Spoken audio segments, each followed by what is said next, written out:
Estamos estudiando la historia de Israel, porque en este curso de Sagrada Escritura es fundamental conocer bien las distintas etapas de la historia de Israel, la era patriarcal, el éxodo, la conquista de la tierra después de caminar por el desierto, la historia de los jueces, la monarquía, Saúl, David, Salomón, luego el cisma, al 931, y luego la historia paralela de los dos reinos, del reino del norte, capital Samaria, y el reino del sur, capital Jerusalén. Bueno, toda esta historia que hemos ya tratado en la sesión anterior continúa. Veíamos que el año 931 fue el momento del cisma, en el cual a la muerte de Salomón, las tribus del norte le negaron la obediencia a Roboam, al sucesor, y entonces ellos forman un reino distinto, que va a ser capital primero Tirsá, después Samaria, y dirigido primero por Jeroboam primero, y bueno, por todos los reyes del reino del norte, que son no es una dinastía, algunos van a ser sucesores de Jeroboam, pero veíamos que otros reyes gobernaron muy poquito, ¿no es cierto?, menos de un año, y que también hubo reyes asesinos que mataron a su predecesor para poder imponerse ellos. Entonces, todo esto que hemos ido observando a nivel político, esta inestabilidad política, hemos visto también la prosperidad económica que hubo en el Reino del Norte por la agricultura, por las rutas comerciales, por cierta actividad de la minería, en fin. Hemos visto también la crisis social, esa desigualdad espantosa que había en el Reino del Norte, esa desigualdad que fue realmente chocante, que los ricos vivían lujosamente, como verdaderos sibaritas, y se desentendían del drama de las pobres, que los campesinos que quedaban a merced prácticamente de los ricos. Y bueno, y veíamos también a nivel religioso que en el Reino del Norte, en estos 200 años que duró el Reino del Norte, desde el momento del cisma, 931, a la muerte de Salomón, hasta el 721, que va a caer Samaria en poder de los asirios. O sea, son 200 años que duró este reino. Y fue un reino que en la parte religiosa estuvo muy corrompida, muy mezclado a un sincretismo, porque el culto a Yahvé estaba mezclado por los cultos cananeos, con todos sus mitos y sus ritos bastante orgiásticos, y también por la adoración de divinidades extranjeras, como las diosas fenicias, en fin. Entonces es muy importante ver que el Reino del Norte fue un reino bastante en crisis, y estaba había roto con Jerusalén y con el templo de Jerusalén, y bueno, todo esto no abrigaba muchas expectativas en los reyes. Entonces la gente adhirió a los profetas, que gracias a Dios en el Reino del Norte hubo profetas notables. Tenemos el gran Elías, ¿no es cierto?, que fue un gran solitario, un ermitaño extraordinario. Su vida, narrada en el primer libro de los Reyes, tiene esos acontecimientos, un hombre apasionado por Dios, que busca a Dios intensamente, y ahí en el Monte Carmelo, y también junto al torrente Querit,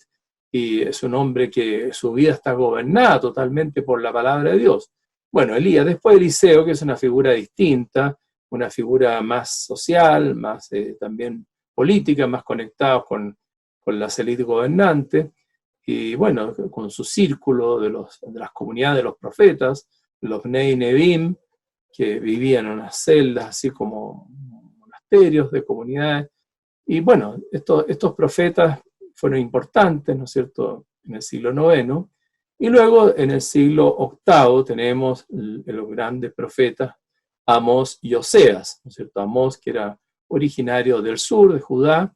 que Dios lo sacó del campo. Bueno, después vamos a tener que entrar más en detalle en el mensaje de Amós. Tenemos ahí este libro maravilloso de 9 capítulos, del libro de Amós, que tenemos que estudiarlo, y que reaccionó mucho contra el pecado social, esas injusticias que había en el norte, y que anunció también el juicio de Dios, que efectivamente ocurrió al poco tiempo de la vida de Amós, porque si Amós ejerció su ministerio en torno al 740, bueno, en 721 ya se hundió el reino del norte, Samaria fue conquistada por los asirios. Y luego tenemos el profeta Oseas, que es un caso distinto porque más que transmitir una palabra, le toca vivir personalmente un drama, una historia terrible, que es la historia de su familia, de su matrimonio. Y bueno, ahí él se casa con una mujer que ama mucho, con Gomer, y tiene 3 hijos, ¿no es cierto? Israel, lo Ruhamá y lo Amí, y bueno, y toda su vida va a ser experimentar lo que es la alianza, lo que para Dios es el hecho de haberse desposado con su pueblo. Entonces el matrimonio de Oseas viene a ser como hacer vivo el misterio de la alianza y cómo Dios ama a su pueblo, pero el pueblo ha sido una esposa infiel. ¿Y qué es lo que va a hacer Dios? Bueno, es lo que Oseas hace también, no se resignará a perder a su mujer, sino que dice, bueno, yo la seduciré, la llevaré al desierto, la hablaré al corazón y ella me responderá con los días de su juventud y yo te desposaré conmigo para siempre. Entonces es un libro, el libro de Oseas, en 14 capítulos, que narra este porvenir hermoso de esta reconciliación matrimonial que es la nueva alianza, en definitiva, que Dios hace con su pueblo. Bueno, estos son los grandes profetas del reino del norte. Como veíamos, este reino terminó en el año 721, porque, bueno, los asirios, ese gran imperio que surgió en el norte de Mesopotamia, ¿no es cierto? El imperio asirio tenía sede ahí en Nínive, la actual Mosul, y bueno, estas ciudades importantes como Asur, todo esto en el norte de Mesopotamia, en la actual Irak, pero en la parte norte, junto a las orillas del río Tigris, porque el Éufrates es el que queda más cerca de Israel y el Tigris es más hacia el oriente. Y entonces en la zona norte, junto a las orillas del Tigris, ahí está la sede del imperio asirio, que se expandió muchísimo gracias a las campañas del gran conquistador, que fue Teglat-Phalasar III, Pilu o Teglat-Pileser, como se le llama en ocasiones, que gobernó del 745 al 727. Y bueno, estos reyes como Teglat-Phalasar III y después los sucesores de él, ¿no es cierto? Tenemos a Salmanasar V del 726 al 722, después tenemos a Sargón II, 721 al 705, Sennacherib del 704 al 681. Bueno, ese fue el auge del imperio asirio, que se expandió muchísimo, también hacia el poniente, y bueno, fue el que en definitiva conquistó Samaria y también tuvo bajo asedio y a punto de caer al reino de Judá, al reino del sur, a Jerusalén. Entonces el imperio asirio va a ser el gran controlador del escenario internacional y el que va a dominar también toda la zona, toda la tierra de Israel, que va a estar sometida a impuestos. Cuando los asirios conquistaron Samaria en 721, ellos se llevaron a los habitantes del norte dispersos en distintas direcciones, así que se perdieron ahí por la geografía internacional, y los asirios trajeron colonos de distintas partes, y surgió como una mezcla de distintos pueblos, de distintas gentes, de distintos orígenes, con distintas ideas, también con distintas religiones. Entonces todo eso hizo surgir esto que llamamos los samaritanos, que son los descendientes que viven ahí en el reino del norte, en Samaria, de estos antiguos colonos traídos por los asirios después del 721, después de la caída de Samaria. Bueno, después los samaritanos fueron evolucionando también de manera muy autónoma, y después en el siglo V va a ocurrir el cisma samaritano, van a tener una religión prácticamente separada, totalmente separada de Jerusalén, ahí en el monte Garizim, y bueno, van a tener también el Pentateuco samaritano. Entonces los samaritanos van a ser un mundo aparte, pero muy conectado y que en la vida de Cristo y en la vida de la iglesia fueron muy importantes. De ahí, de ese mundo samaritano, hubo ejemplos que Jesús usó, ¿no es cierto? La parábola del buen samaritano, también el diálogo con la mujer samaritana que recoge Juan 4, y bueno, tanto, y después padres de la iglesia como San Justino, que había nacido también en esa zona, ¿no es cierto?, en Naplusa. Entonces, el mundo samaritano es un mundo distinto y derivado de lo que fue el antiguo reino del norte que terminó el 721. Y bueno, ahí tenemos que en ese mismo siglo, en el mismo siglo VIII, entonces mirar ahora a lo que es el reino del sur, ¿no? Porque veíamos que cuando murió Salomón, entonces se produjo el cisma, y son dos historias paralelas, el reino del norte y el reino del sur. Bueno, el reino del norte, claro, terminó, el reino del sur va a ser lo que va a continuar, y va a siempre quedar como una añoranza, un deseo de volver a la unión, a reintegrar a los dos reinos. El reino del sur, en el siglo VIII, también sufrió el acoso, el dominio de los asirios, ¿eh? Y el imperio asirio los tuvo realmente a punto de acabar con ellos. Y bueno, el imperio asirio va a durar bastante tiempo, hasta el siglo VII. Después finalmente van a ser superados, vencidos por los babilonios, al imperio neobabilónico, por Nabucodonosor, en fin.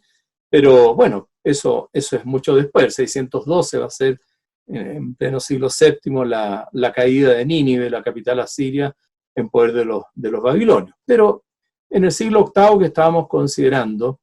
el imperio asirio domina bien, y el reino del sur continuó la dinastía davídica. El sur era más pobre, ¿no es cierto? Es algo más pequeño, era solamente la tribu de Judá y parte de Benjamín, y controlaba la parte que llamamos de Cisjordania, es una zona más pobre, más árida, no es tan fértil como el norte, pero ahí habían ciertos cultivos, ciertos arbolitos, ¿no es cierto? Hay olivos, hay viñas, y bueno, por ejemplo, en el siglo IX se conserva un calendario de Geser, que es un calendario agrícola del siglo IX, que es muy interesante para ver cómo eran los cultivos en ese tiempo, en esa zona, en el Reino del Sur. Y bueno, en este Reino del Sur, que es más pobre, más pequeño, bueno, ahí Dios fue haciendo su historia, fue haciendo avanzar la historia de la salvación, y hubo reyes regulares, así como en la Biblia a todos los reyes del norte, a todos los critica y todos merecen juicio negativo, pero en el Reino del Sur la inmensa mayoría de los reyes también fueron también negativos, ¿eh? Pero hay dos que merecieron juicio positivo, que va a ser por una parte Ezequías en el siglo VIII y luego Josías en el siglo VII. Bueno, el reino del sur tuvo su vida espiritual, religiosa, centralizada totalmente en el templo de Jerusalén, ahí con los levitas, los sacerdotes, descendientes de Aarón, y esa vida religiosa tuvo sus pros y sus contras. En el siglo siguiente, en el siglo VII, hubo unos momentos importantes, como fue el año 622, cuando haciendo unas reparaciones en el templo, se encontró un rollo de la ley, puede ser el Deuteronomio, y entonces se va a hacer una gran reforma religiosa, la reforma de Josías, que fue una centralización del culto, o sea, suprimir todos los altares de las colinas, los altos, que le llamaban, y dejar solamente el templo de Jerusalén, el altar de Jerusalén, como único lugar de culto legítimo. Entonces, esa reforma religiosa en tiempos de Josías, en el siglo VII, va a ser muy importante, va a ser un hito, que de hecho contó con el apoyo, al parecer, por lo menos incipiente, del profeta Jeremías. Después Jeremías se automarginó por considerar que probablemente que era una reforma religiosa puramente exterior, pero que realmente no cambiaba el corazón. Bueno, el reino del sur, en el siglo VIII, tuvo dos profetas, Isaías y Miqueas. Sabemos, como después veremos al estudiar el rollo de los profetas, que en el libro de Isaías, que es un gran libro, tiene 66 capítulos, pero hay distintos estratos que se fueron superponiendo. Entonces hay algunos oráculos que probablemente son del profeta Isaías, que vivió en el siglo VIII, pero después se le fueron agregando encima discípulos y discípulos de discípulos, toda una corriente que es lo que se llama la teología isaítica, que duró bastante, varios siglos, y que dio origen a obras maravillosas como el segundo Isaías, que tenemos capítulos 40 al 55 en el libro, que son de un profeta anónimo, el Deutero Isaías o segundo Isaías, que es ya una obra muy posterior, casi 200 años después de Isaías, que es del tiempo del destierro, el exilio en Babilonia. Y luego va a haber un trito, Isaías, un tercer Isaías, que todavía posterior, que es claramente posexílico, y al parecer no es de un solo autor, sino una combinación heterogénea de distintos autores. Y bueno, van a estar después los apocalipsis de Isaías, el gran apocalipsis, capítulo 24 al 27, capítulo 34 al 35, el pequeño apocalipsis de Isaías, y toda esa obra es una obra posterior que se fue sumando a la obra de Isaías, así como lo que pasó en el Pentateuco con lo que elaboró Moisés, que después, bueno, se fueron agregando distintas tradiciones, yavista, eloísta, deuteronomista, sacerdotal. Entonces el Pentateuco no es solamente la ley de Moisés, sino que hay mucho agregado, muchas cosas posteriores que se le fueron sumando con el tiempo. Bueno, entonces Isaías, en el libro de Isaías, entonces hay una parte, en los primeros capítulo 1 al 12, y luego capítulo 28 al 32, que son partes probablemente del siglo VIII, que corresponden efectivamente al Isaías histórico, que era un hombre de Jerusalén, ¿no es cierto? Era un hombre culto, un hombre de recursos, medio aristocrático, era casado, ¿no es cierto? No se nombra a la esposa, la nombra como la Neviá, la profetisa. Tuvo dos hijos, ¿no es cierto?, con nombres simbólicos, Shear Yashub, un resto volverá, y Maher Shalal Hashbaz, pronto al saqueo, rápido al botín, que son nombres más bien que están conectados con el mensaje de Isaías, que es un mensaje de juicio, de anuncio de un cierto castigo de Dios, y entonces ese hijo que se llama pronto al saqueo, rápido al botín, en el fondo está indicando que viene una invasión extranjera y que va a arrasar bueno, realmente el castigo, la purificación a la cual Dios sometió al reino del sur, tanto por los asirios como todavía mucho más por los babilonios. Pero va a quedar un resto, el tema de la teología del resto, que es un tema que ya antiguo, que venía de Amós, y que en Amós era un signo ambiguo, por una parte esperanza, porque algo queda de ese castigo, va a quedar un resto, a esto que Isaías llama el residuo minúsculo, pero claro, es poco, pero va a ser un signo de esperanza, y Isaías pone ese ejemplo de como un árbol grande, una encina, que se corta a nivel de tierra, un tocón, pero semilla santa será su tocón, o sea, eso poco que queda va a rebrotar y va a ser una semilla santa. Así que Isaías fue un profeta de juicio, un profeta que criticó el pecado personal y el pecado social, sobre todo en la primera etapa de la vida de Isaías, que es la etapa bajo Jotam, que tenemos sus oráculos en los capítulos 1 al 5. Entonces hay una fuerte denuncia de los pecados sociales en el capítulo 1 al 5, que termina con el canto a la viña, que ahí anuncia cómo Dios va a sancionar a Israel por esta injusticia, ¿no es cierto?, por no practicar la sedaká, la justicia. Bueno, Isaías es ante todo un hombre de Dios, fue marcado por una experiencia impresionante de Dios, que es la experiencia de la santidad de Dios. El año 740, el día de su vocación, fue el momento de una ceremonia que hubo en el templo de Jerusalén cuando era la entronización del nuevo rey, que había justo muerto el rey Osías y asumía Jotam, y entonces era toda la liturgia de entronización que está muy bien descrita ahí en el capítulo 6 de Isaías, una liturgia que primero iban los heraldos, que iban a los pueblos de alrededor, a las ciudades, tocaban el cuerno y proclamaban, ¿no es cierto?, qué sé yo, ha muerto Osías, viva el rey Jotam. Entonces, toda la gente recibía ese anuncio de que ahora había un nuevo rey, y se lo citaba para un día especial en la cual iba a ser la asunción, la entronización del nuevo rey. Y entonces llegaba al pueblo, ahí al templo, y en medio de un contexto muy solemne, muy ceremonial, entonces con cantos, con oraciones, en fin. Y bueno, ahí el profeta de la corte hacía la proclamación del nombramiento, que era un nombramiento hecho por Dios, el decreto divino, ¿no es cierto? Oráculo del Señor a mi Señor, siéntate a mi derecha y haré de tus enemigos estrado de tus pies. Entonces, ahí el oráculo del Señor que está en el cielo, a mi Señor el nuevo rey, siéntate a mi derecha, porque en el momento de entronizarse, el rey al sentarse en el trono, en la quisé, en ese asiento real, quedaba sentado a la derecha de Dios, pasaba a ser como su representante de Dios. Entonces era un momento muy solemne la lectura del oráculo, y luego entonces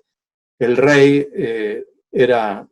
revestido con sus paramentos reales, muy solemnes, se tomaba asiento en el trono, venía la unción, se derramaba el óleo de la consagración que contenía el espíritu, y quedaba el rey impregnado de espíritu a través de la unción sacramental. Y bueno, ahí el rey, ¿no es cierto?, se le daba el cetro, el bastón de mando, signo de gobierno, de autoridad, y venían, ¿no es cierto?, los que iban a ser sus asistentes, sus ministros, que lo rodeaban, y los demás, y todo el mundo a hacer el homenaje, ¿no es cierto?, la prosquinesis, la postración, el signo de homenaje y de respeto y obediencia al nuevo rey. Y venían también los parabienes, todas las promesas de éxito y de bienaventuranza que iba a traer este nuevo reino. Así que bueno, en ese contexto de entronización de Jotam es que Isaías tuvo una visión y vio que, dice, el año de la muerte del rey Osías, dice, vi al Señor Yahvé en un trono alto y elevado. Entonces Isaías vio a Dios como rey. Claro, los demás vieron a Jotam como rey sentado en el trono, pero Isaías en esa visión ve más alto y ve que hay un trono alto y elevado en el cielo, y que el verdadero rey es Yahvé, y que los verdaderos ministros son los serafines que lo rodean, y que todos proclaman santo, santo, santo, Kadosh, Kadosh, Kadosh. Entonces la santidad que Isaías ahí en el capítulo 2 de su libro la define como la presencia pavorosa de Yahvé, el esplendor de su majestad. Entonces es la santidad, es esa plenitud de ser divino, desbordante de gloria, de trascendencia, de luz. Es una santidad óntica que, claro, también se traduce en una santidad ética. Nosotros habitualmente cuando hablamos de santidad, hablamos de la santidad ética, de estas virtudes y también ausencia del pecado. Esa es la parte ética de la santidad, pero hay la santidad óntica del ser, porque el obrar sigue al ser. Entonces Dios en su ser es santo, tiene esa gloria, esa trascendencia, esa plenitud de luz, y que es la que experimenta Isaías, y es la que por eso le hace siempre hablar de Dios como el Santo de Israel. Bueno, entonces Isaías es un hombre de Dios que vive consciente de la santidad de Dios, y desde la santidad de Dios tiene conciencia de la pequeñez del hombre y del pecado humano. Ay de mí que estoy perdido, a mis ojos han visto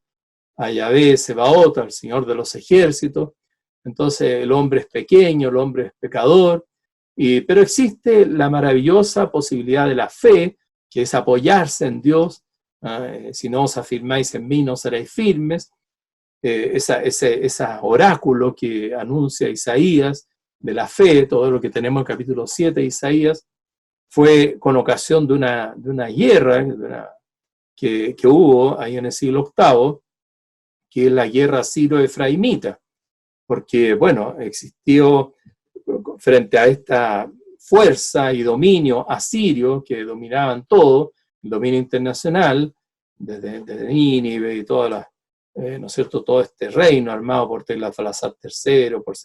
Salmanasar V, Sargón II, Sennacherib. Bueno, hubo todo este dominio internacional y los pueblos vasallos muchas veces trataron de zafarse, de sacarse de encima el dominio asirio y formaban coaliciones de vasallos, sobre todo cuando había un interreino, un cambio de rey en Asiria, aprovechaban el vacío de poder para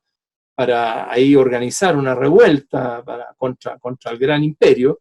Y entonces, bueno, eso fue lo que trataron de hacer el reino de Siria, o sea, estamos hablando de otro reino distinto de Asiria, el gran imperio con sede en Nínive, pero Siria era un reino vasallo con sede en Damasco, la capital del reino de Siria, y bueno, que se habían unido los sirios, los arameos de Damasco, se habían unido con el reino del norte, con Efraín, o sea, con Samaria, para organizar una coalición ante Asiria, y habían presionado a Judá, habían invadido Judá y rodeado Jerusalén para hacer que Jerusalén se sume a esta gran coalición anti-asiria. Entonces, bueno, en ese momento en Jerusalén estaba gobernando el rey Ahaz, y Dios llama a Isaías para que vaya a hablar con Ahaz, que estaba ahí arreglando el aprovisionamiento de agua en caso de asedio, de que la ciudad quede encerrada. Entonces cómo se va a mantener el agua. Entonces había una fuente, la fuente de Gijón, que comunicaba a través de un canal subterráneo de más de 500 metros bajo tierra, comunicaba el agua hasta la fuente de Siloé, hasta el tranque interior a la ciudad, y entonces ahí se asegura el agua. Entonces el rey estaba arreglando toda esta infraestructura, y entonces ahí llega Isaías con su hijo Char-Yashub, el resto volverá, según narra el capítulo 7 de Isaías, y entonces le anuncia a Ahaz, pide una señal en el fondo para que veas que Dios está contigo, que Dios no te va a abandonar, para que tú no busques apoyo en alianza con otros, con los arameos de Damasco, con los egipcios, no. Entonces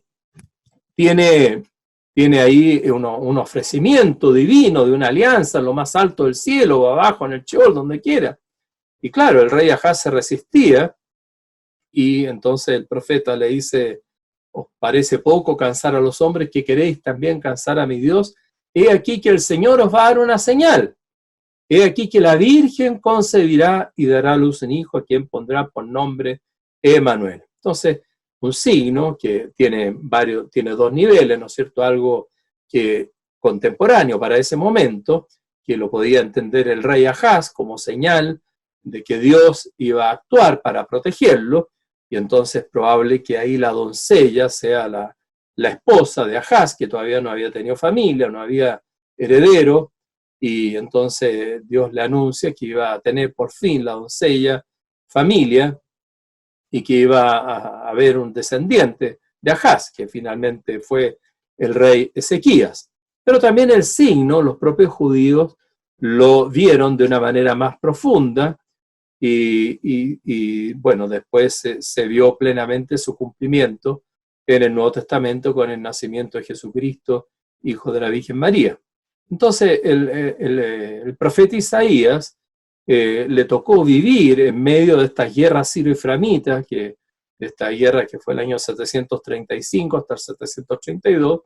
esta guerra que fue del reino del norte con los arameos de Damasco, para involucrar al reino del sur, a Jerusalén, en esta gran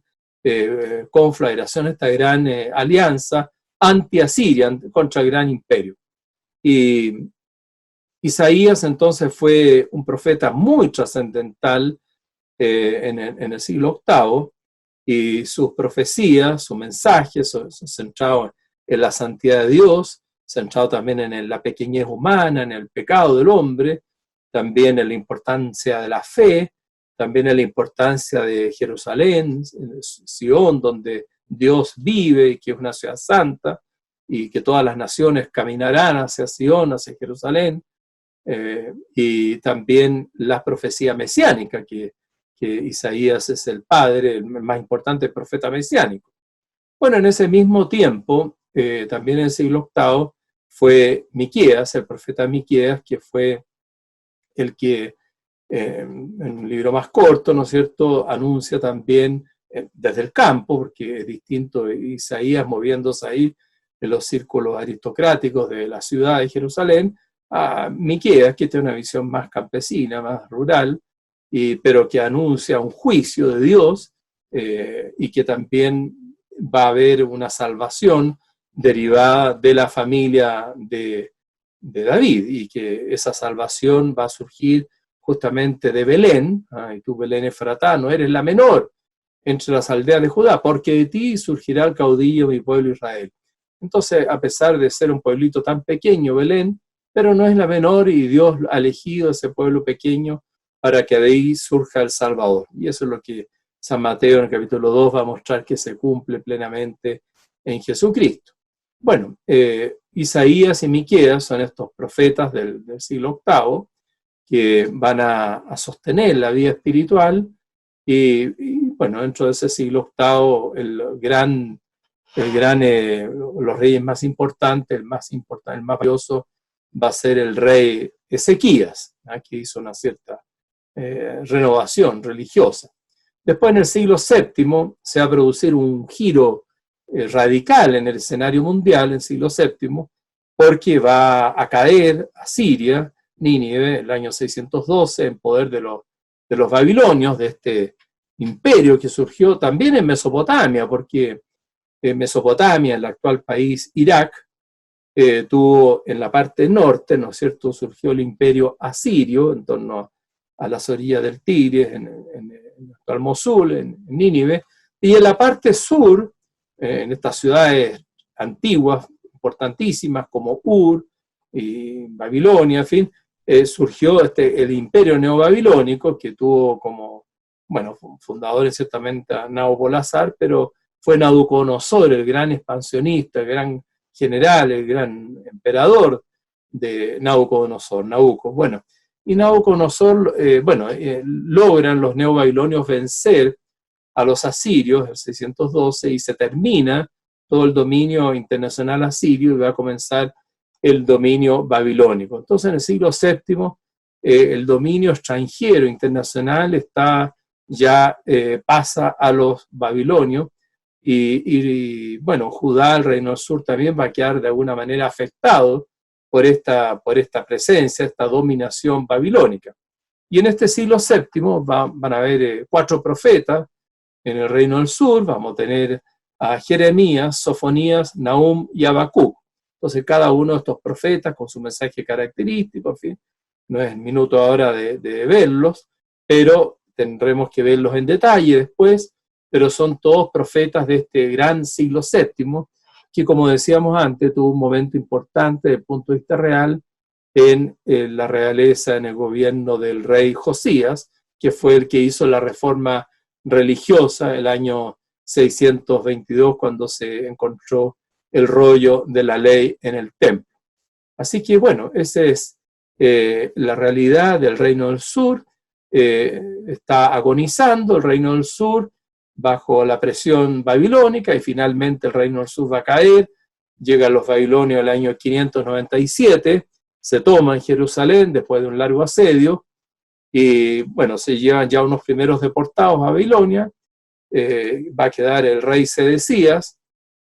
y ahí entre los primeros deportados parte también un joven que va a ser el gran profeta Ezequiel. Y luego, como Ezequías se involucró en una revuelta antibabilónica, finalmente va a volver Nabucodonosor con todo, y el año 587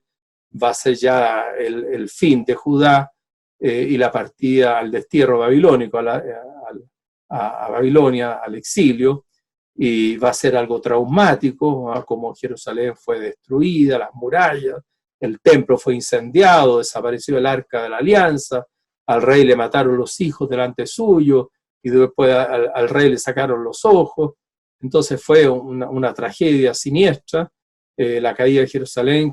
cuyo dolor quedó como impregnado en el libro de las Lamentaciones, que el año 87 entonces fue el gran hundimiento y la partida al exilio, a Babilonia, y bueno, ahí tendremos que después, más adelante, entonces continuar con lo que fue la situación del pueblo de Dios en Babilonia durante el siglo VI. Muchas gracias.